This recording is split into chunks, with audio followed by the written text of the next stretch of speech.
자, 우리 어쨌든 반갑습니다. 인사 한번 서로 하시죠. 반갑습니다, 여러분. 예, 일주일 동안 잘 지내셨나요? 뭐 이번 주에 뭐 특별한 뭐 일이 좀 있으신 분 없으셨어요? 뭐 하나님께서 큰 은혜를 베풀어 주셨다 뭐 이런 거라든지 없으십니까? 저는요 이번 주에 이번 주가 아니죠. 지난주 수요일 날 사실은 끝내고 목요일 날 바로 또 제가 그 여행을 좀 떠났습니다. 왜냐면 우리 딸이 그 봄방학을 해서 얘가 인제 9 학년인데 갑자기 얘가 이제 대학교에 인제 필이 꽂혀서 가까운 UCLA를 한번 견학하더니 국가주에 있는 학교들도 좀 가 보고 싶다 그래 가지고 그 근처에 있는 뭐 명문이라고 하는 뭐 스탠포드, UC 버클리 이런 데를 이렇게 쭉 돌았어요. 돌고 인제 내려왔는데 아 저는 그 하여튼 샌프란시스코를 오랜만에 갔는데 근데 도시가 막 너무 복잡하니까 힘들더라고요. 좀 운전하기 힘들고. 근데 내려오는 길에 그 몬트레이라는 동네 그리고 카멜이라고 혹시 아시는지 모르겠어요. 카멜 바이 더 시라고. 거기를 좀 들렸어요. 근데 인제 마지막 날 우리 아내랑 애들은 제가 가고 싶어 하는 데를 별로 안 가고 싶어 해서 "오케이. 그럼 따로 돌아다니자." 그래서 따로 가게 하고 저 혼자 제가 가고 싶은 데 갔습니다. 어디냐면 카멜 미션이었어요, 미션. 제가 그 LA의 그 미션들이 15 개인가? 하여튼 17 개인가 정확히는 모르겠는데 캘리포니아가 처음에 인제 시작되면서 미션들을 쭉 만들었어요. 그래서 이제 그 샌디에고부터 저 북쪽까지 있는데 제가 가는 지역에 미션이 있으면 저는 항상 둘러봅니다. 그리고 그 미션에서 어쨌든 1700 년도 초반이니까 한 300년 전에 그 신부들, 선교사들이 그 있었던 자치들이나 또 그들이 인제 했던 것들 쭉 둘러보면서 저는 참 좋더라고요. 그 미션을 좀 이렇게 둘러본 다음에 그 근처에 또 좋은 산책로가 있어 가지고 하이킹을 뭐 1-2 시간 했는데 하여튼 복잡한 그 샌프란시스코를 벗어나서 자연 속에서 그런 시간을 보내니까 굉장히 좋더라고요. 그래서 제가 여행을 하면서 참 느끼는 게 뭐냐면 여행은 똑같은 그러니까 똑같은 건물이잖아요 사실은. 그리고 똑같은 나무가 있고 똑같은 자연인데 그게 다르게 느껴지는 거예요 항상. 참 그렇더라고요. 저는 이렇게 여행 갈 때마다 예를 들면 자연 산도 LA랑 조금 북가주 산이랑 좀 다르긴 하지만 그래도 같은 산인데 굉장히 다르게 느껴져요 색다르고. 그래서 여행의 장점이 그런 다름을 좀 배우는 게 여행의 장점이 아닌가 그런 생각을 좀 하게 돼요. 그래서 뭐 제가 갖다 붙이자면 저희 이렇게 모임 하는 것도 영성 여행인데 이 시간에 저희가 좀 그런 걸 배울 수 있으면 참 좋겠다 생각을 해요. 익숙하던 것 그리고 그냥 내 주변에 있는 흔한 것들이 새롭게 보이는 것 그리고 다른 눈으로 볼 수 있는 것 그게 아마 영성이 아닐까 저는 생각을 하게 됩니다. 그래서 여러분도 이 시간을 하시면서 그런 익숙한 것 또 그게 어떻게 보면 아무것도 아닌 것들 속에서 새로운 것들을 발견할 수 있는 그런 눈을 가지게 됐으면 좋겠다. 그런 생각을 좀 하게 돼요. 예. 그래서 오늘 또 두 번째 시간을 하게 되는데 뭐 제가 또 주로 이제 강좌를 하겠지만 여러분들도 스스로 또 생각하시면서 그런 새로움을 익숙하지만 다르게 보는 그런 걸 좀 배웠으면 좋겠다는 그런 말씀을 좀 드립니다. 우리 기도 먼저 하고 오늘 이과를 시작하도록 하겠습니다. 잠시 기도할게요. 사랑의 하나님, 오늘 이 수요일 저녁에 또 하나님의 사랑하는 사람들을 모아 주셔서 우리가 하나님에 대해서 또 영성에 대해서 배울 수 있는 시간을 허락하시니 감사를 드립니다. 무엇보다 참 바쁘고 분주한 우리의 인생 가운데서도 하나님을 더 알고 싶어 하는 또 그 갈망을 심어 주셔서 이렇게 한 자리에 모여서 하나님에 대해서 나누고 또 익힐 수 있는 시간을 주시니 또 감사합니다. 하나님, 우리의 이 갈망이 담긴 마음을 받아 주셔서 우리에게 참으로 유익한 시간이 될 수 있도록 복 내려 주옵소서. 하나님 무엇보다 이 시간들을 통해서 우리가 하나님을 정말 경험하고 맛보아 알 수 있는 그러한 시간이 될 수 있도록 도와주시고 그래서 우리가 만난 하나님 때문에 우리의 삶이 또 우리의 인생이 더욱더 풍성해질 수 있도록 축복하여 주옵소서. 하나님 이 저녁에 하나님의 영이신 성령 하나님께서 우리 가운데 함께 해 주시고 또 우리의 마음과 영혼을 하나로 모아 주셔서 하나님의 기뻐하신 일들 또 하나님 우리에게 가르쳐 주시는 일들을 우리가 배울 수 있는 시간 될 수 있도록 또 하나님과 함께 또 성령 하나님과 함께 경험하는 시간 될 수 있도록 주님 도와주옵소서. 감사드리며 예수님의 이름으로 기도드립니다. 아멘. 자, 여러분, 지난 우리 일과 우리가 짧게 우리 한번 일과를 좀 한번 살펴볼까요? 여러분, 일과 보시면, 자, 일과가 우리 어쨌든 전반적으로 오리엔테이션과 그 영성이란 무엇인가에 대해서 우리가 좀 나눴었죠. 그래서 영성에 대해서 결국 영성이라는 것은 나 자신이 누구인지를 우리가 알고 또 찾아가는 것이라고 우리가 또 얘기했죠. 그래서 무언가 소유하는 것, 그것을 넘어서서 내 자신이 누구인가라는 그 존재라는 것을 알아가는 게 영성이라고 얘기했습니다. 그래서 나를 바로 알아야 된다는 것이고, 이 모든 영성에서 내가 누군가를 얘기할 때 두 가지 모습, 이원성에 대해서 얘기를 했습니다. 그래서 나의 겉사람, 그리고 나의 속사람, 나의 옛사람, 새사람, 그리고 겉나, 참나, 뭐 에고, 셀프, 뭐 다양한 용어로 사용되지만 어쨌든 영성에서는 나의 자신을 이해할 때 이 겉사람과 속사람, 이 두 가지 면을 우리가 이해해야 된다는 말씀을 드렸고, 대충 영성. 자, 그래서 영성이라는 것은 나의 겉사람에서 속사람을 향해서 떠나는 여행, 그거라고 이 말씀을 쭉 드렸습니다. 그래서 그 과정, 그래서 겉사람에서 속사람을 찾아가는, 그래서 진정 내가 누구인지 또 내 삶의 의미가 무엇인지를 바로 찾는 것, 그것이 영성이라고 말씀을 드렸어요. 그래서 표층에서 심층으로 들어가는 그 영성에 대해서 우리가 같이 나누고, 특별히 우리가 이 시간에 나누는 영성은 기독교 영성이죠. 그렇죠? 모든 뭐 종교와 다양한 영성이 있지만 우리가 나누는 것은 기독교 영성. 그 중에서도 특별히 어떤 거라고 했죠? 기독교 영성도 다양한 영성 전통과 영성의 흐름들이 있다고 말씀드렸어요. 그리고 우리가 익숙한 거는 개신교 영성일 겁니다, 아마도. 그래서 말씀 중심, 그래서 소위 말하는 복음주의라는 그런 영성 전통이 우리한테는 좀 익숙할 거예요. 근데 우리가 이 시간에 함께 나누고 배우는 영성 전통은 이 용어적으로 표현하면 신비 전통이라고 말씀드렸어요. 아시겠죠? 자주 사용할 표현입니다, 여러분. 신비 전통. 그래서 신비 전통은 제가 이야기한 대로 한 3세기 사막 교부들, 정말 나는 하나님을 깊이 찾고 싶다고 해서 도시를 떠나 사막으로 이제 들어가고 은둔했던 그 사막 교부들로부터 시작된 영성. 그리고 그것이 수도원 영성으로 이어졌다고 그랬죠. 수도원 영성으로 쭉 이어졌다가 그것이 오늘날까지 연결된. 그래서 뭐 사실은 뭐라 그러나요? 그 역사로 따지자면 한 1700, 1800년대 굉장히 오래된 영성이고 그렇게 오래됐기 때문에 어떤 면에서는 검증된 영성이겠죠. 예. 그래서 그 용어를 우리는 사막 영성, 수도원 영성, 혹은 신비 전통, 그리고 사막 영성에서 주로 했던 것이 관상 그 영성이기 때문에 관상 영성. 같은 의미입니다.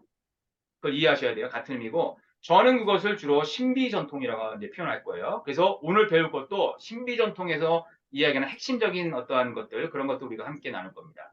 그래서 그 신비 전통의 핵심은 결국 하나님의 현존, 하나님의 함께하심이고 그리고 그것을 하기 위해서 어떻게 그러면 구체적으로 그것을 우리가 연습할 수 있는가에 대해서 이런 것도 우리가 앞으로 할 것이다. 그래서 고독과 침묵, 그다음에 렉시오 디비라는 것, 그리고 관상 기도라는 것, 호흡 기도, 향신 기도, 다양한 하나님과 사귐을 누릴 수 있는 여러 가지 것들, 그런 것들을 우리가 나누게 될 것이다라고 이야기 드렸고요. 결론적으로 그래서 요거는 이제 한번 제가 읽고 넘어갈게요, 여러분. 자, 제가 읽는 것을 잘 여러분 좀 묵상하시면서 한번 생각해 보세요. 기독교 영성은 예수 그리스도 안에서 하나님이 여기신 성령님을 통하여 하나님과 더불어 살아가는 길 위의 여정이다. 영생의 궁극적 목표는 하나님과의 하나됨이다. 겉사람을 떠나 속사람으로 향해 가는 이 여행은 영적 동반자들과 함께해야 된다. 영성이 깊어질수록 나와 하나님, 나와 이웃과 성숙한 관계를 맺게 되며 세상 속에 하나님의 사랑을 드러내는 섬김의 열매로 나타난다. 이게 일과 영성의 결론이었습니다.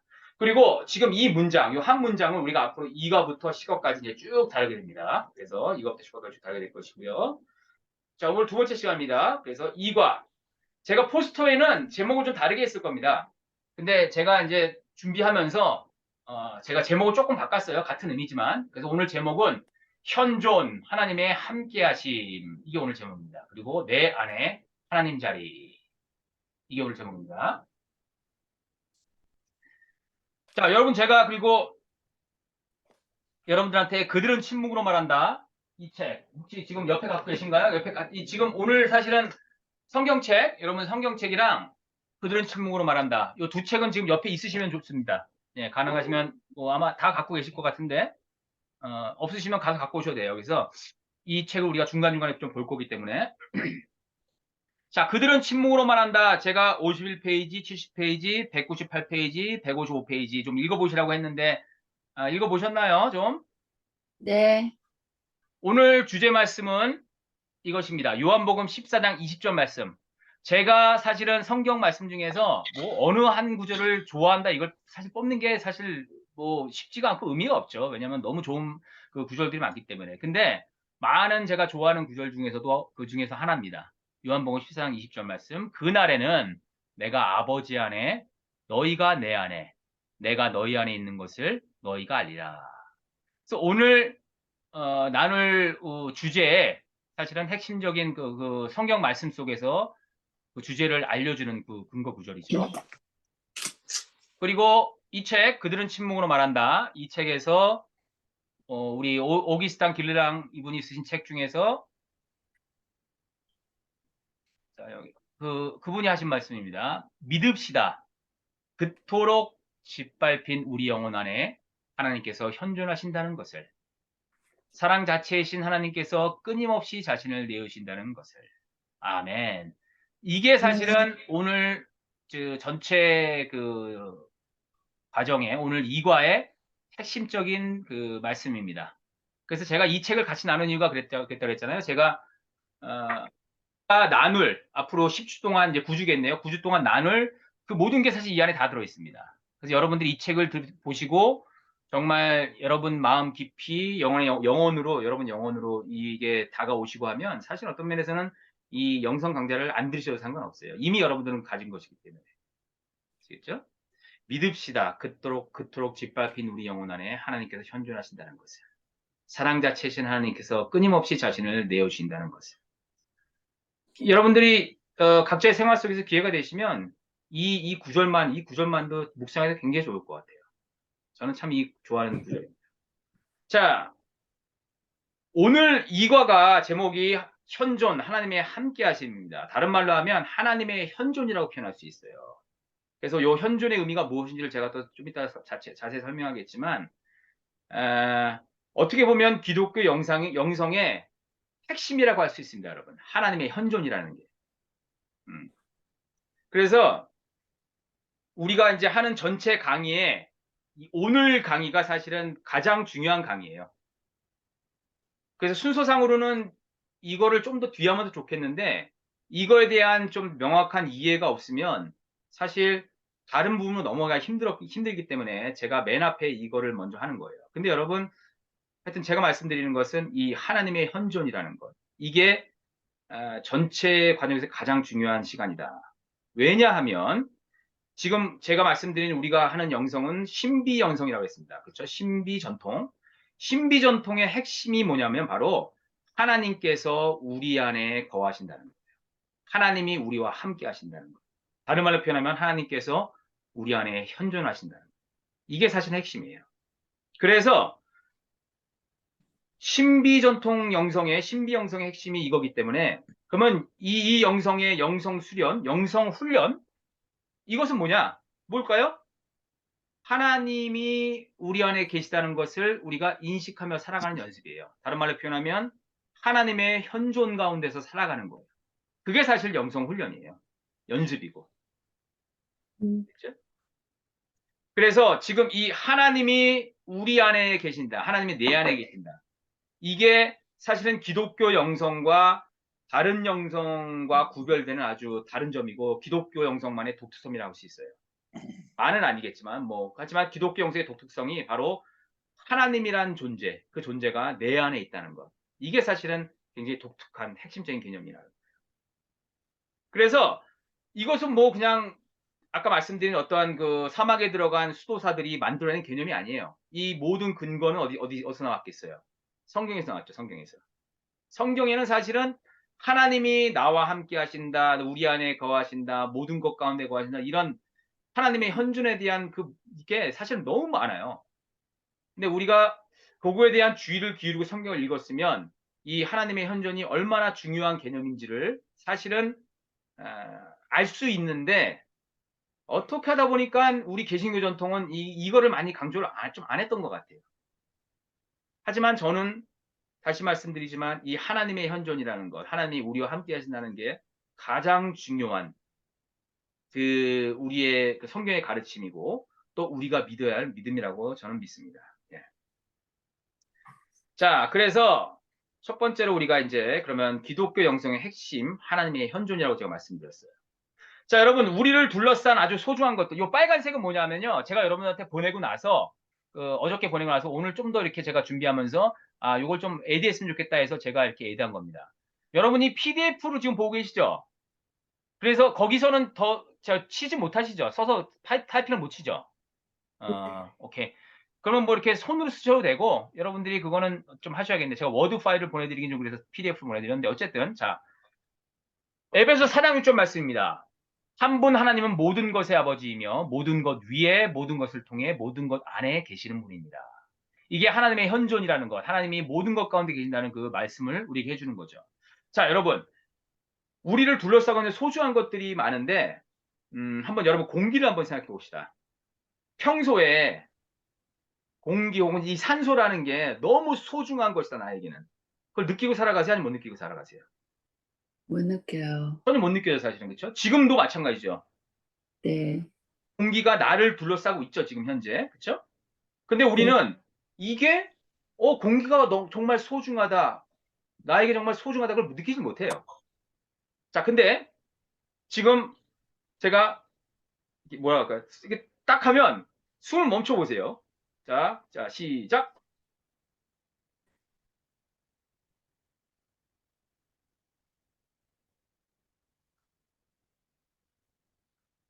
아주 짧은 순간이에요.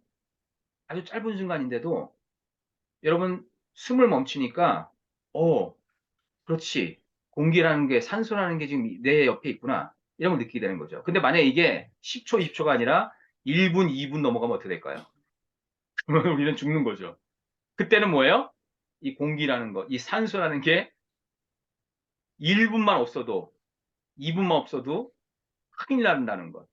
그렇게 소중한 것이라는 것을 우리는 사실은 알게 되는 거예요. 그렇죠? 산에 갔을 때, 저는 개인적으로 산에 가는 거 되게 좋아하는데, 산에 갔을 때 그 맑은 공기를 느낄 때 어떤 생각이 드세요? 너무 상쾌하고 너무 좋죠. 자, 근데 반대로 도시에서 운전하다가 굉장히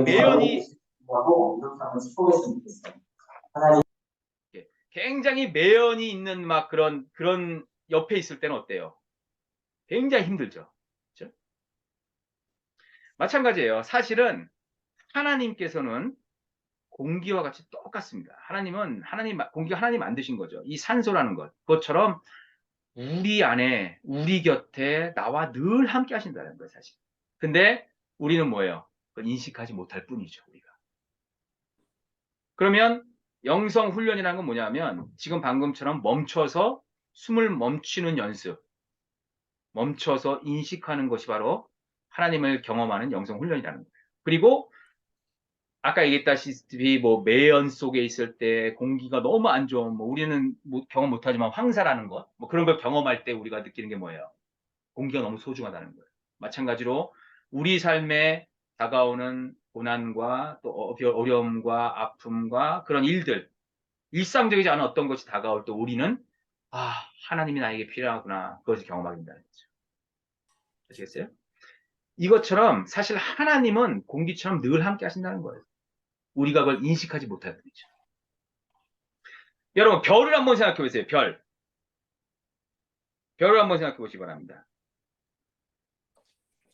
우리가 사실 밤하늘을 오르다 보면 늘 있어요, 별은 사실. 그래서 별거 아닌 것처럼 그냥 우린 바라보죠, 사실.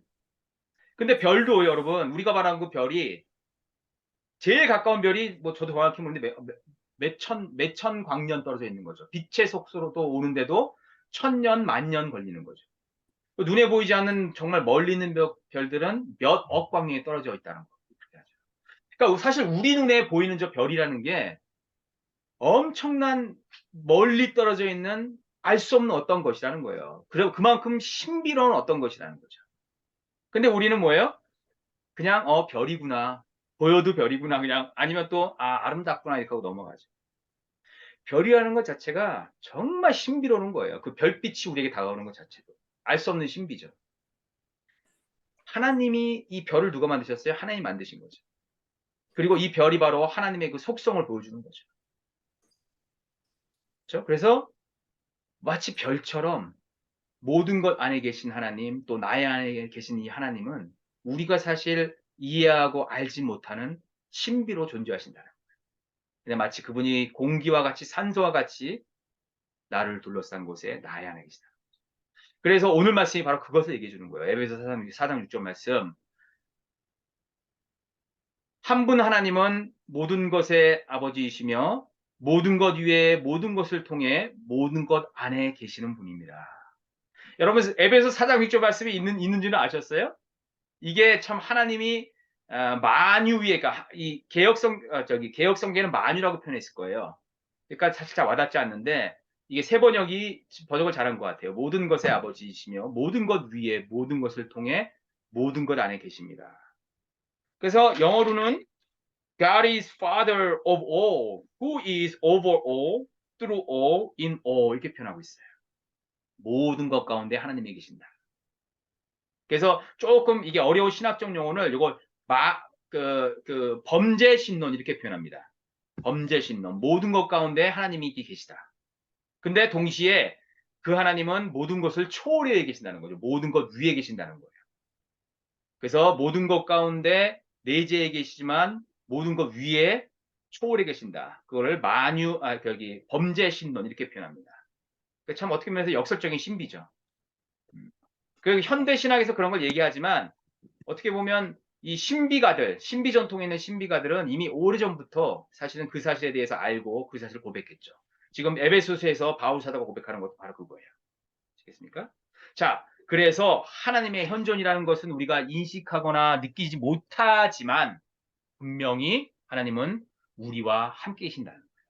이것이 굉장히 중요한 믿음이라는 겁니다. 그래서 성경 말씀에서 뭐 그런 것들 너무 많이 이야기해 주고 있는데 자, 우리 한번 찾아보겠습니다. 자, 맨 위에 우리 성경책 다 갖고 오셨나요? 성경책 좀 안 계시면 갖고 오세요, 지금. 우리 BJ 선생님. 자, 마태복음 28장 2절 말씀 찾았으면 읽어 주십시오. 내가 너희에게 분부한 모든 것을 가르쳐 지키게 하라. 볼지어다 내가 세상 끝날까지 너희와 항상 함께 있으리라 하시니라. 아멘. 자, 우리 예수님께서 제자들과 이제 마지막 작별하는 장면입니다. 마지막으로 하신 말씀이에요. 그러니까 어떻게 보면 유언 비슷한 말씀이죠. 그렇죠? 우리가 우리 부모님, 우리 이 앞서가신 분들이 여러 가지 것들 중에서도 제일 중요한 게 마지막에 하신 말씀이죠. 그 마지막 말씀이 바로 이거라는 거예요. 뭐예요? 내가 세상 끝날까지 너희와 항상 함께 있으리라는 거예요. 예수님께서 우리에게 주신 말씀. 그러면 그 예수님께서 이 제자들하고만 함께 계셨을까요? 아니죠. 우리와도 지금 예수님께서는 함께 계신다. 예수님의 약속입니다, 이것은. 말씀에 기록된 예수님의 말씀이에요. 자, 그 다음에 요한복음 14장 16절 말씀. 우리 지민 선생님 찾으셨어요? 14장 16절이요? 예, 요한복음 14장 16절. 내가 아버지께 구하겠으니 그가 또 다른 보혜사를 너에게 주사 영원토록 너와 함께 있게 하시리니. 자, 우리 이것도 요한복음 14장은 어디냐면 예수님께서 십자가에 달리시기 전에 제자들에게 주신 마지막 말씀이에요. 이제 예수님의 기도가 담긴. 그러니까 이건 뭐냐? 정말 중요한 어떠한 순간을 앞두고 마지막으로 제자들에게 야, 내가 정말 이 마음 너희들이 제발 좀 알아줘라. 너에게 정말 이것만은 꼭 니네 잊지 말아라 하고 그렇게 중요한 말씀을 해주셨는데 그게 뭐냐면 보혜사의 말이 좀 어렵지만 카운셀러예요, 카운셀러. 그러니까 우리를 도와주는 어떠한 존재. 그게 누구냐?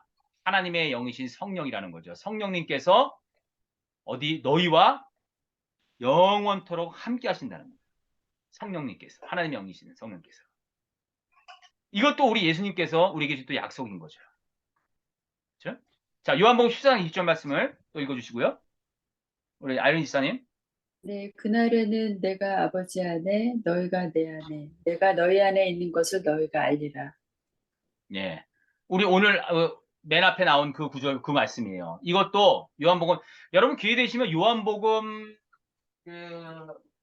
특히 이제 뭐 사순절이고 고난주간이 다가오는데 저는 여러분들이 요한복음 특별히 13장부터 14장부터 좋습니다. 14장부터 17절, 17장까지 저는 이 묵상하면 굉장히 좋다고 생각합니다. 예수님의 특히 이제 신비 전통의 어떤 가르침이 굉장히 많이 담겨져 있는 이 장들이에요. 참 귀한 장들인데 그 중에 핵심적인 말씀이에요. 14장 20절 말씀.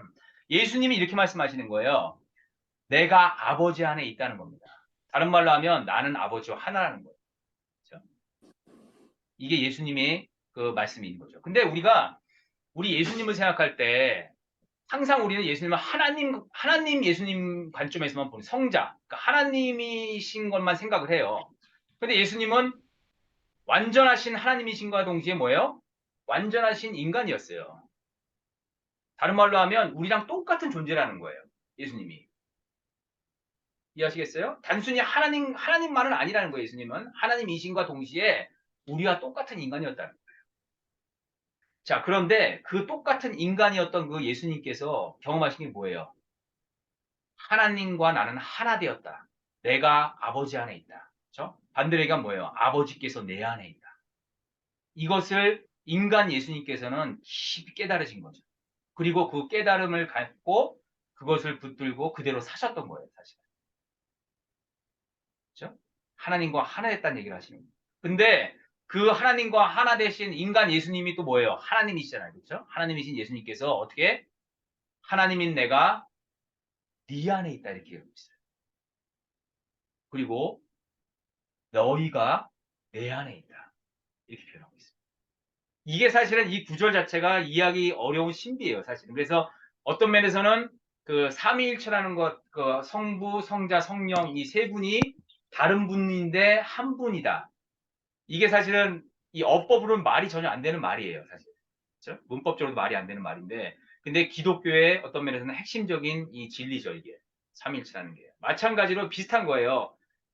예수님께서 하나님 안에 계시고, 그리고 예수님이 내 안에 계시고 내가 예수님 안에 있다. 이것도 사실은 굉장히 이해하기 힘든 신비입니다. 그런데 무엇이냐면 예수님께서는 우리에게 해주신 말씀이 바로 이거라는 거예요. 내가 너희 안에 있다. 내가 너희 안에 있다. 여러분 지금 이 시간에 한번 생각해 보세요. 여러분 안에 지금 하나님의 영이 살아계시고 또 예수님께서 여러분 안에 계신다는 겁니다. 하나님이신 예수님께서. 그게 바로 우리 예수님의 가르치시고 예수님의 약속이에요. 그래서 사실은 예수님의 이름 자체가 그것을 드러내고 있어요. 마태복음 1장 23절 말씀. 자, 누구였죠? 아까 우리 자매님 한번 좀 읽어주세요. 보라, 처녀가 잉태하여 아들을 낳을 것이요 그의 이름은 임마누엘이라 하리라 하셨으니 이를 번역한즉 하나님이 우리와 함께 계시다 함이라. 아멘. 예수님의 이름이 뭐예요, 지금? 예수님의 이름이 임마누엘이라고 하는데 그 뜻이 하나님이 우리와 함께 계시다. 이렇게 표현하고 있어요. 그러니까 예수님의 이름 자체가 드러내는 게 뭐예요? 하나님이 God with us. 그렇죠? 하나님이 함께 하신다. 예수님의 약속, 예수님의 말씀, 뭐 그거만이 아니라 바로 예수님의 이름 자체가 뭐예요? 하나님이 우리와 함께 하신다. 이 시험은 이 신비 전통에 있는 영성가들, 다른 말로 표현하면 신비가라고 표현하기도 합니다. 미스틱스라고 표현하는데 신비가들은 이 사실을 믿었어요. 하나님이 나와 함께 계신다. 다른 말로 표현하면 내 안에 계신다. 이것을 믿었어요, 이 사람들. 그리고 이 신비가들이 추구했던 게 뭐냐면 내 안에 계신 하나님과 깊은 사귐을 내가 누리는 것, 사랑의 관계를 누리는 것, 그리고 마침내 이 하나님과 완전 내가 하나 되는 것. 마치 여기처럼 내가 너희 안에, 너희가 내 안에, 예수님 말씀처럼 그렇게 완전 하나 되는 것이 이 신비가들의 어떤 영성의 목적이었어요. 그리고 이것을 깊이 누린 사람들이 어떤 면에서는 우리에게 이제 알려진 위대한 영성가들이죠. 뭐 예를 들어 대표적으로 그 프란치스코, 성 프란치스코 들어보셨죠? 성 프란치스코라든지 뭐 또 우리 중세에 있었던 십자가의 성요한 뭐 이런 분들 계시고 아빌라의 테레사 뭐 이런 분들 계십니다. 그다음에 노리치의 줄리안 뭐 이런 분들 계시고 뭐 현대에서는 뭐 테레사 수녀 뭐 이런 분들 계실 수 있겠죠. 그 이름을 들어보시는 모르겠지만 토마스 머튼이라는 분이 계세요. 우리가 이번에도 나중에 배우겠지만 뭐 이런 분들 정말 하나님을 깊이 경험하고 하나님 안에서 살아갔던 사람들. 그러니까 어떻게 보면 작은 예수들로 살아갔던 사람들인 거죠. 그리고 우리가 이 배우고자 하는 영성은 바로 이들이 우리에게 알려준 그리고 더 나아가서는 성경이 우리에게 가르쳐준 이 영성 이것을 우리가 배우길 원한다는 겁니다. 자, 그래서 이 영성가들은 이렇게 표현하고 있어요. 하나님께서는 분명히 우리 안에 있다는 거예요. 그것을 일종의 은유로 공간으로 표현합니다. 공간. 아시겠어요? 그래서 파스칼이라는 사람 아주 유명한 사람이죠. 이분도 어떤 면에서는 일종의 영성가 중에 하나였는데 파스칼은 이렇게 말합니다. 모든 사람에게는 오직 하나님을 채울 수 있는 하나님이 만드신 공간이 있다. 그렇게 얘기하고 있어요. 하나님만이 만드신 공간이 있다. 이렇게 얘기합니다. 이 공간을 다른 말로 표현하면 하나님 자리라고 표현할 수도 있어요. 하나님 자리. 공간. 근데 뭐 이게 실제로 어떠한 보이는 물질적인 공간을 얘기하는 건 아니겠죠. 그렇죠? 글쎄요. 모르겠습니다. 인간을 아주 그냥 해부학적으로 막 하다 보면 어떤 공간 속에 뭐 그런 게 찾아질지 모르겠습니다. 하지만 뭐 발견하지 못한 거죠, 우리는. 근데 일종의 은유라고 생각하면 될 것 같습니다. 우리 안에 어떠한 공간이 있는데 하나님께서 그 공간을 만드셨기 때문에 그 공간은 하나님 자리고 하나님만으로만 채워줄 수 있다는 거예요. 그리고 이 신비가들이 쓴 그런 책들을 보면 그 공간을 다양하게 표현했는데 영혼의 심연, 그러니까 그들은 침묵을 말한다. 이 책에서도 이런 식으로 표현합니다. 영혼의 심연, 마음 깊은 곳, 내면의 공간, 빈자리, 뭐 밑바탕, 뭐 이런 식으로 표현합니다. 어떠한 공간이 있다는 거예요. 근데 우리들의 문제는 뭐냐, 사람들의 문제는 뭐냐면 이 하나님만으로 채워질 수 있는 이 공간을 자꾸 다른 걸로 채우려 한다는 거죠. 하나님을 모르는 많은 사람들은 대개는 이 공간을 뭐예요? 자기 자아, 그렇죠? 자기 에고, 자기 자신, 자기 욕망, 뭐 자기의 가지고 싶은 것, 뭐 다양한 그런 것들을 여기를 채워놓은 거죠, 사실은. 그리고 다른 신, 뭐 돈이라는 신, 그렇죠? 뭐 자식이라는 신, 내가 만들어 놓은 또 다른 것들로 이 공간을 채우고 이 공간을 채움으로 내가 더 행복해지길 바란다는 거죠. 그런데 파스칼의 말처럼 그 공간을 다른 걸로 채워지지 않는다는 겁니다. 그래서 3세기의 그 성 어거스틴, 우리가 잘 알고 있는 성 어거스틴은 이렇게 얘기했습니다. 하나님, 당신은 내 안에 계셨건만 나는 밖에서 당신을 찾고 있었습니다. 그러니까 우리가 하는 일이 이거라는 거예요. 하나님은 이미 내 안에, 내 공간 안에, 내 하나님 자리에 계셨는데 나는 그 하나님을 밖에서 찾고 있었다는 거죠. 내 안에 계신 그분을 그냥 내가 발견하고 그분을 그냥 인정하고 믿으면 되는데 사실은 우리는 그것을 다른 곳에서 찾고 있었다는 거예요. 그래서 정말 어떻게 보면 우리가 가져야 할 가장 중요한 믿음이 바로 이거라는 거예요. 내 안에는 어떠한 빈 공간이 있고 빈 자리가 있고 그것은 오직 하나님만으로 채워져야 된다는 겁니다. 그래야만 우리가 우리 지난 시간 배운 대로 참된 행복, 참된 평화, 참된 기쁨을 발견할 수 있다는 겁니다.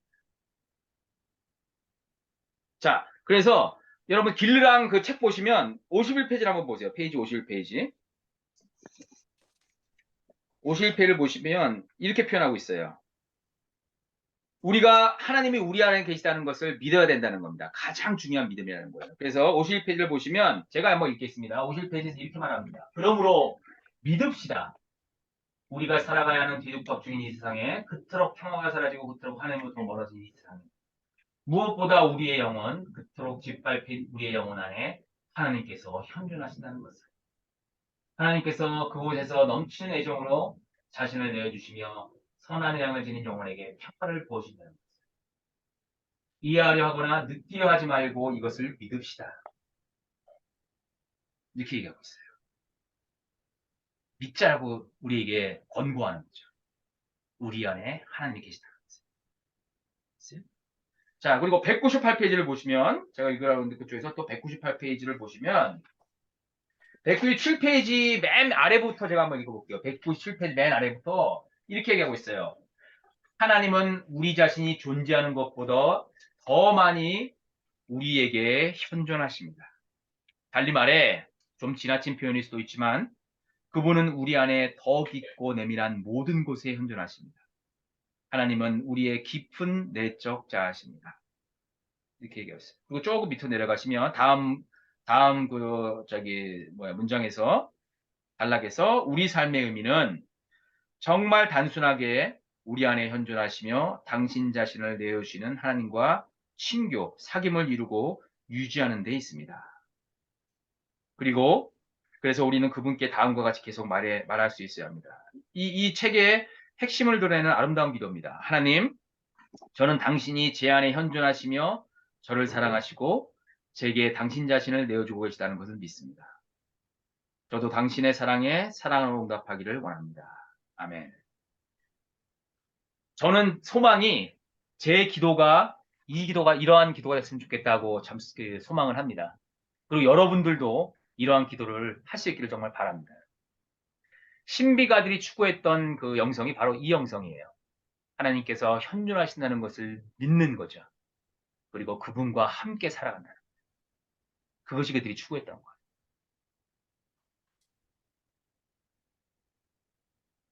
자, 그래서 그러면 이 우리와 함께 하시는 하나님을 용어적으로 표현할 때 그것을 바로 현존 혹은 임재라고 표현합니다. 영어로 얘기하면 아주 좀 더 쉬워요. The presence of God. 그치? presence라는 거예요. presence. 그래서 거기 있다.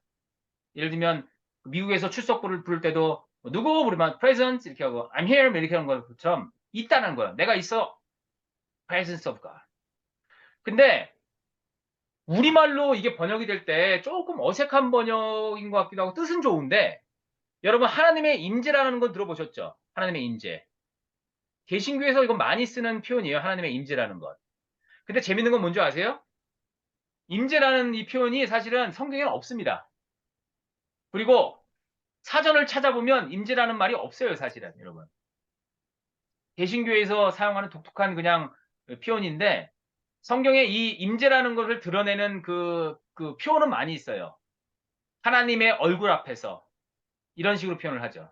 하지만 그 임재라는 표현이 없어도 오늘 우리가 얘기한 대로 다양한 성경 구조에서 그걸 얘기하고 있긴 하죠. 어쨌든 임재라는 말은 없다는 겁니다. 그리고 요즘에 좀 더 많이 쓰이는 용어는 뭐냐면 현존이라고 표현합니다. 현존. 여러분이 어떻게 사용하셔도 상관없습니다. 하나님의 함께하심 아니면 그냥 the presence of God, 임재, 현존, 내 안에 계신 하나님, 뭐 어떤 표현인지 참 좋습니다. 여러분이 좀 새로운 표현을 좀 찾으시면 저한테 가르쳐 주실 것 같아요. 어떤 표현이 좋을지 모르겠어요. 저는 일반적으로 요즘 많이 쓰이고 저도 그냥 그 뜻이 그냥 의미를 드러내는 것 같아서 저는 현존이라고 씁니다. 제가 현존이라고 쓸 때는 이 의미인 걸 아시면 돼요. 임재라는 거에 담길 거는 뭐냐면 있을 재니까 임하여 계시다는 거예요. 하나님께서 임하여 계신다. 이런 의미고 현존은 뭐냐? 나타날 현, 있을 존입니다. 그래서 현재 존재한다는 거예요. 그래서 이게 좀 뜻이 더 좋은 게 지금 현재 여기에. 그렇죠? 그러니까 좀 더 가깝죠. 하나님이 지금 현재 여기에 어디에? 나와 함께 있다는 거예요. 이 현존에 느낀다는 뜻이. 아니면 또 presence of 이렇게 표현해야 됩니다. 그래서 이 현존이라는 단어를 우리가 앞으로 굉장히 많이 사용할 겁니다, 여러분. 그래서 이 현존의 의미를 여러분들이 좀 알고 계시면 좋을 것 같아요. 하나님의 현존을 드러내는 성경의 개념 중에 정말 중요한 개념이 있어요. 그리고 이 개념은 어떤 면에서는 성경의 핵심 사상입니다. 하나님의 나라, 다른 말로 하면 천국은요, 예수님이 가르친 복음의 핵심입니다. 그리고 제가 지금 여러분들 말씀드리는 이 천국 개념은 뭐 제가 어서 만들어내거나 뭐 한 개념이 아니에요. 뭐 현대의 모든 신학자들, 그렇죠? 거의 뭐 아주 특별한 이상한 사람들 빼고 99%의 신학자들이 모두가 동의하는 거예요. 예수님의 가르침, 복음의 핵심은 바로 이 하나님의 나라라는 거예요. 천국이라는 거예요. 그만큼 중요하다는 겁니다. 그래서 여러분들이 교회에서 사실은 이 하나님의 나라에 대해서 설교를 하고 가르치시는 목사님이 그 목사님이 계시는 교회를 다니신다. 그럼 여러분들은 사실 어떤 면에서 할렐루야한 겁니다. 여러분 굉장히 좋은 교회를 다니시는 거예요. 왜? 예수님의 가르침의 핵심이고 성경의 핵심 사상을 제대로 가르쳐 주기 때문에 참 좋은 거죠. 근데 안타깝게도 이 하나님의 나라에 대해서 잘 못 배웠어요. 저도 사실은. 저도 잘 못 배웠고 교회에서 잘 가르치질 않아요. 그렇게 중요한데. 그래서 여러분들도 이 하나님의 나라에서 배우신 게 참 필요합니다. 왜냐면 바른 복음을 이해하고 하나님 이 바른 신앙생활을 하기 위해서는. 그런데 사실은 이 하나님의 나라에 대해서 제가 신학교에서는 이 하나님의 나라 한 주제 갖고 한 학기를 합니다. 그래도 다 못 배워요. 그러니까 굉장히 큰 주제예요. 다 할 수는 없고 제가 아주 핵심적인 것만 오늘 배울 하나님의 현존과 연결해서 그것만 좀 말씀을 드릴게요. 자, 먼저 왜 하나님의 나라가 이렇게 중요한 것이냐? 예수님이 선포하신 하나님의 마가복음 1장 15절 말씀에서 뭐라고 얘기하죠?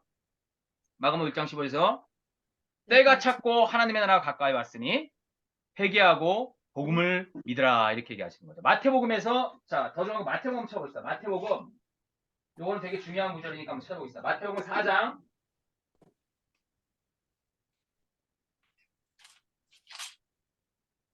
17절 말씀입니다. 마태복음 4장 17절 말씀. 한번 찾아보죠. 마태복음 4장 17절.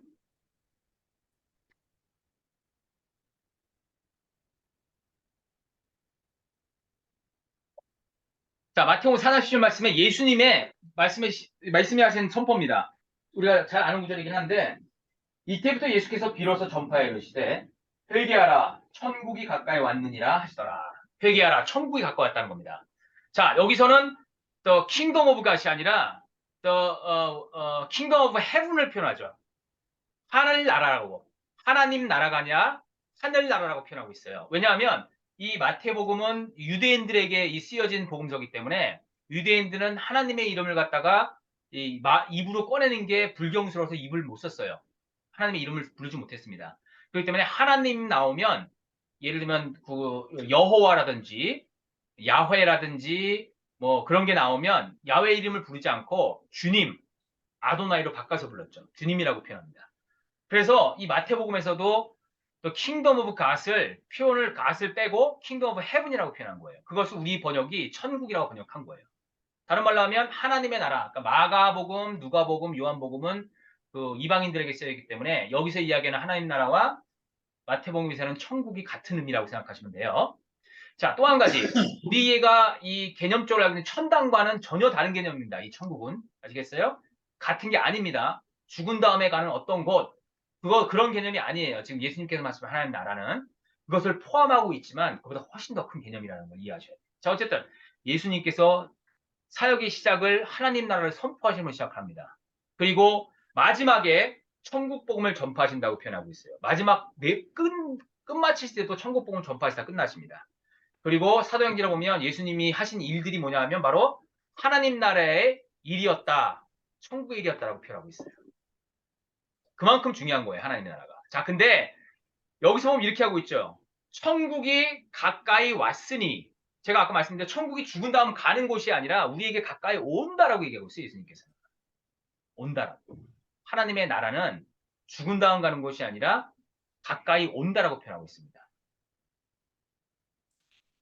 그러면 여기서 담긴 의미는 뭐냐면 어떤 가는 그런 곳이 아니라 우리에게 다가오는 어떤 곳이라는 거예요. 하나님의 나라는. 하나님의 나라는 그것이라는 겁니다. 자, 그러면 하나님의 나라의 개념을 이해하기 위해서는 우리가 구약을 좀 알 필요가 있는데 자, 이걸 다 찾아보진 않을게요. 구약에서 보면 이 하나님의 나라를 주로 어떻게 얘기하냐면 하나님의 통치와 연결해서 써요. 하나님의 다스림. 다르면 하나님의 주권. 아시겠습니까? 하나님의 나라는 하나님의 다스림과 같은 개념으로 사용한다는 거예요. 이게 한 150군데 넘는 하나님의 주의 나라가 하나님의 다스림과 같이 연결돼서 쓴다는 거예요. 그래서 자, 이게 핵심입니다. The Kingdom of God. 하나님의 나라는 뭐냐? 바로 The Reign of God이라는 거예요. Rule of God. 하나님의 통치라는 겁니다.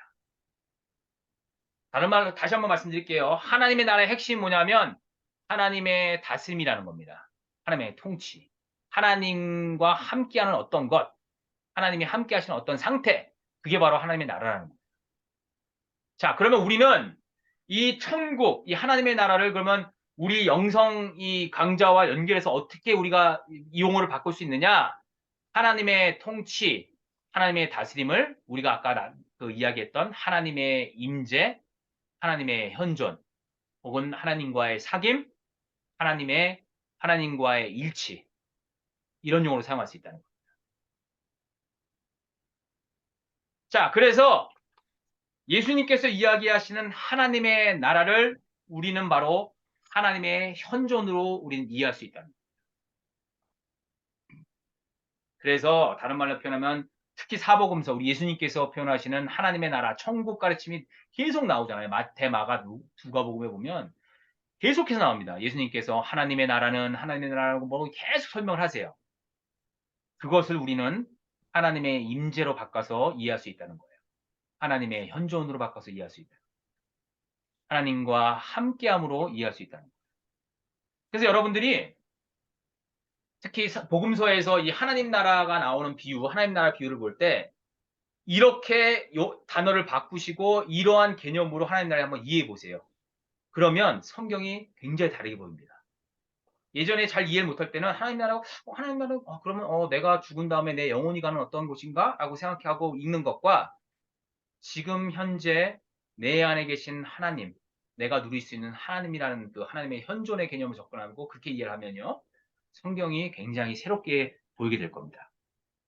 다시 말씀드리면 정리를 하면 하나님의 나라는 하나님의 통치 혹은 하나님의 다스림이라는 개념으로 이해를 해야 한다는 거고 이 통치와 다스림을 영성적 용어, 우리가 우리의 용어로 바꾸고 오늘날의 용어로 바꾸자면 하나님의 현존, 하나님의 임재, 하나님과의 사귐, 일치.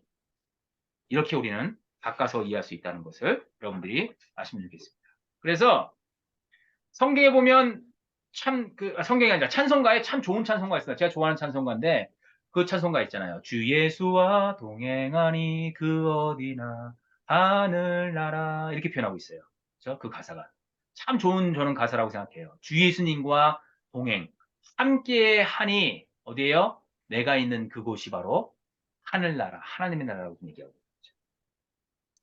자, 그런데 하나님의 나라의 특징이 뭐냐 하면 그래서 어쩌다는 건데 하나님의 나라, 천국이 그러면 지금 내가 그걸 누릴 수 있다는 거야? 난 잘 모르겠는데 잘 못 느끼는데 이렇게 생각될 수 있잖아요. 질문할 수 있잖아요. 그렇다는 거예요. 이미 나는 하나님 나라를 누리고 살 수 있다는 겁니다. 하나님의 현존을 누리고 살 수 있다는 거예요. 그런데 이미 누리고 있는데 아직 그게 완성되지는 않았다는 거예요.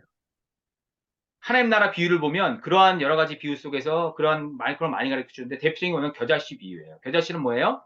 작은 겨자씨가 점점 자라나가는 겁니다. 그리고 나중에 큰 나무가 되고 이게 따져봤더니 큰 나무는 아니라고 하던데 어쨌든 나무가 되고 열매 맺는 거죠. 그리고 추수 비유도 있죠. 때가 이르러 하나님의 나라는 추수가 때가 되어 하나님께서 그걸 이루신다는 거예요. 그럼 뭐냐면 이미 하나님 나라는 우리 안에 시작되어 있지만 아직 완성되지 않았다는 거예요. 그래서 이 개념을 어떻게 표현하냐면 already and not yet 이렇게 표현합니다. 이미와 아직 사이. 그래서 우리가 누리는 하나님의 나라 또 하나님의 현존은 이미 우리가 누릴 수 있지만 아직 완전하진 않다는 겁니다. 이 개념을 우리가 이해해야지 그럼 내가 하나님이 내 안에 계시고 내가 하나님의 현존을 누릴 수 있는데 나는 왜 내 꼬라지를 보면 왜 이렇게 하나님과 함께하는 것 같지가 않지? 왜 한심하지? 아닌 것 같은데 이건 잘못된 것 같은데 이런 생각할 수가 있어요. 그렇지 않다는 거예요. 이미 하나님의 현존은 우리 안에 있다는 겁니다. 하지만 그것이 완성되지 않았다는 거예요. 일종의 예를 들면요. 우리가 다 이민 왔으니까 미국에 온 사람들이니까 그 예를 들게요. 여러분 우리가 미국에 이민을 왔습니까? 안 왔습니까? 이민을 왔어요. 우리는 이미 우리 몸은 어디 있어요?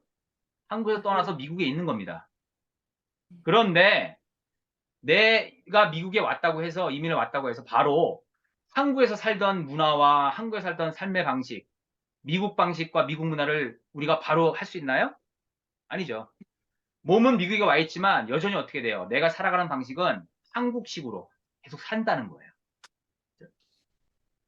점점점 시간이 지나고 미국에 익숙해지다 보니까 10년, 20년, 30년 살다 보니까 어떻게 돼? 이제는 미국식, 미국 방식 여기에 익숙해지는 거죠. 이 개념이요. 이미 미국에 왔지만 아직 미국 생활, 미국 방식에 적응하지 못한 단계. 우리 이민 생활의 참 이 현실이죠.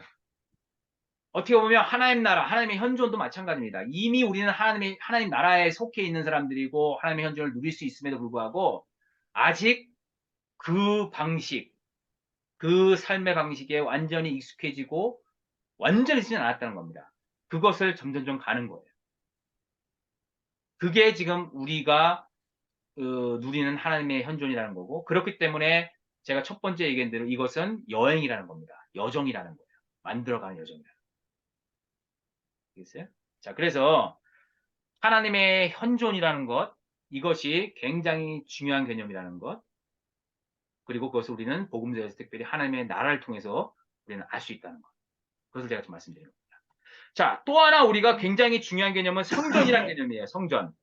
근데 이것까지 하려면 너무 길어질 것 같네요. 자, 어쨌든 자, 여기 하나님 나라까지 혹시 질문 있으신가요, 여러분? 여기까지 하나님의 나라에 대해서 하나님의 나라를 하나님의 현존으로 연결시키는 거에 대해서 거기에 대해서는 어떻게 여러분들 어떻게 생각하십니까? 동의하십니까? 아니면 아닌 것 같은데 생각하십니까? 동의합니다. 한 분 동의해 주셨네요. 할렐루야. 자, 지금까지 제가 말씀드리는 어떠한 그 하나님의 현존이라는 개념, 이것을 하나님 나라라는 개념과 연결시켜서 이해한다는 거, 그것을 지금 이해는 하시겠죠? 조금 익숙해질 필요는 있어요. 왜냐하면 하나님 나라는 개념도 익숙하지 않은 단계에서 또 하나님의 현존까지 같이 연결시키면 조금 좀 뭔가 이해가 안 되는데 할 수 있어요. 괜찮습니다. 상관없어요. 하지만 우리가 쭉 같이 하면서 이런 것들을 하나씩 하나씩 배워나가는 것이고, 중요한 것은 이 개념을 이해한다는 것보다 실제로 그러면 내 안에 계시는 하나님, 그 하나님의 현존을 내가 내 삶 속에서 그것을 경험하고 맛보고 누리면서 살아가는 것. 그게 사실 더 중요한 거예요. 예. 근데 그것을 경험하기 위해서는 우리가 그것을 연습하는 것을 뒷부분에 하겠지만, 그 오가부터가 하겠지만, 그것을 경험하기 위해서는 우리가 기본적으로 알아야 되는 것들이 필요하기 때문에 오늘 이걸 하는 거예요. 자, 다시 말씀드립니다. 모든 식과 중에 가장 중요한 개념이 바로 이것입니다. 하나님의 현존. 하나님이 내 안에 계신다. 내 빈 공간, 내 안에 빈 공간에 분명히 하나님이 계신다는 거예요. 그래서 우리가 그래서 바로 성전이라는 거예요. 성전은 제가 이걸 다 하기는 좀 힘들고 제가 좀 빨리빨리 넘어갈게요. 성전이 중요한 이유는 뭐냐면 구약시대에 그 원래는 성전이 뭐였어요? 성막이었죠. 세례국게 성막이었고 성막이 성전으로 이제 바뀌어지게 나중에. 근데 이게 어떤 건물이 거룩하기 때문에 뭐 건물이 아름답기 때문에 뭐 그래서 이게 그렇게 중요한 게 아니에요. 중요한 건 뭐냐면 하나님의 임재가 거기 있기 때문에 하나님의 현존이 하나님께서 이렇게 말씀하셨어요. 내가 거기에 너희와 함께 할 것이다. 이렇게 얘기하고 있어요. 여기는 시편에 보면 이렇게 얘기하고 있어요. 여호와께서는 그의 성전에 계시고 여호와의 보좌는 하늘에 있으며 열왕기상에서는 제사장이 성소에서 나올 때 성전의 전 단계 성소에 나올 때 구름이 여호와의 성전에 가득하며 제사장이 구름에 능히 서서 섬기지 못하니 이는 여호와의 영광이 여호와의 성전에 가득함이더라. 이렇게 표현하고 있어요. 그 뭐예요? 여호와의 영광, 하나님의 영광, 다른 말로 표현하면 하나님의 임재, 하나님의 현존이 성전에 가득했다는 거예요. 하나님이 이제 거기 있었다는 거예요. 그렇기 때문에 구약 시대에는 이 성전이 너무너무 중요해요. 하나님이 거기에 계셨기 때문에. The presence of God이 거기 있었다는 거예요. 자, 그런데 우리 예수님께서 뭐라고 그래요?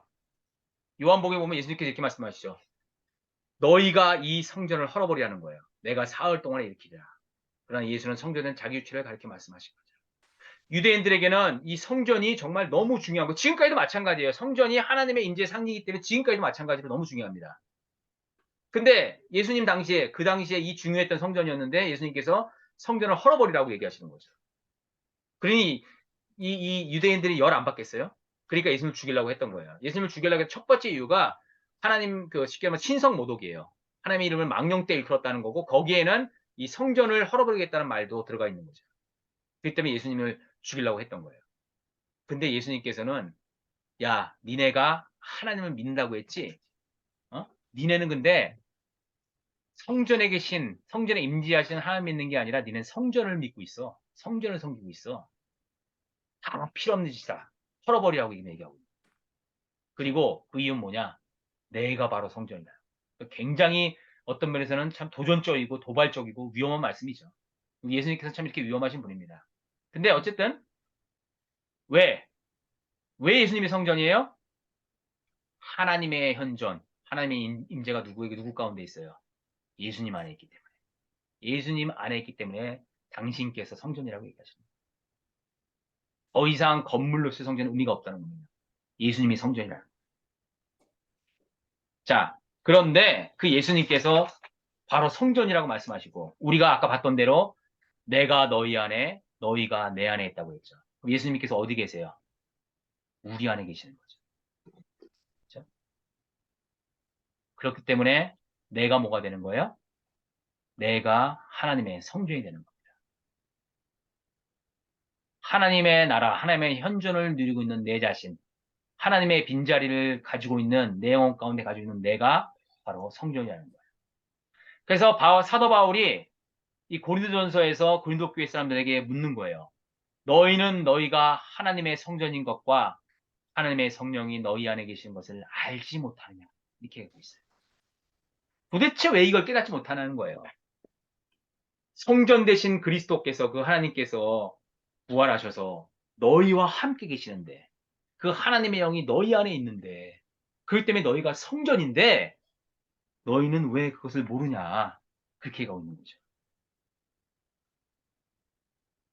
그리고 지금 바울 사도는 지금 이 말씀을 듣고 있는 우리에게도 동일하게 지금 질문을 할 거예요. 하나님의 영이 우리 영혼 가운데 질문하는 거죠.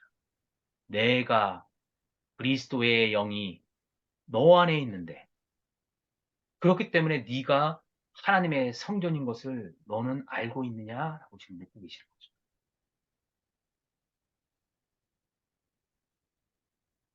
하나님이 우리 안에 계시기 때문에 내가 성전이다. 여러분들이 이 사실에 대해서 깊이 생각하시고 이 사실을 믿음으로 고백하시기를 여러분 바랍니다.